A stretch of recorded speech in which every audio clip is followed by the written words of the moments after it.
हम समझेंगे types of bill. कितने टाइप्स ऑफ बिल होते हैं? 4 टाइप्स ऑफ बिल होते हैं। एक होता है government bill, private members bill, non money bill और मनी बिल। ठीक है।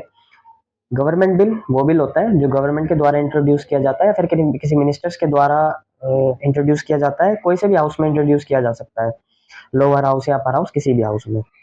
प्राइवेट मेंबर्स बिल जो किसी भी मेंबर के द्वारा इंट्रोड्यूस किया जाता है, उस बिल को प्राइवेट मेंबर्स बिल कहते हैं।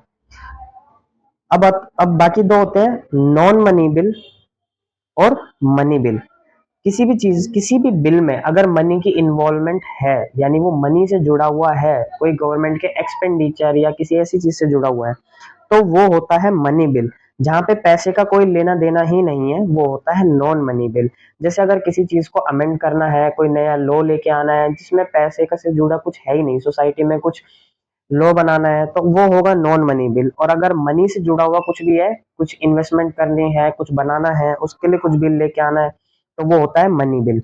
अब नॉन मनी बिल भी दो टाइप के हो सकते हैं। एक होता है ऑर्डिनरी बिल और constitution amendment bill. Ordinary bill आम बिल होता है जो कॉन्स्टिट्यूशन को अमेंड नहीं करता, यानी अगर हम कॉन्स्टिट्यूशन को बिना अमेंड किए कोई बिल लेके आते हैं, कोई नया कानून बनाते हैं, तो वो ऑर्डिनरी बिल होगा। लेकिन जब भी कॉन्स्टिट्यूशन को अमेंड किया जाएगा, या फिर मान लो कॉन्स्टिट्यूशन के किसी पार्ट को अमेंड किया जा रहा है, फंडामेंटल राइट्स को, ड्यूटीज को अमेंड किया जा रहा है, यानी कॉन्स्टिट्यूशन में अमेंड किया जा रहा है, तो वो कॉन्स्टिट्यूशन अमेंडमेंट बिल होते हैं। इन सब के अपने अपने अलग अलग प्रोसेसेस होते हैं जो फॉलो करने होते हैं। ये थे टाइप्स ऑफ बिल।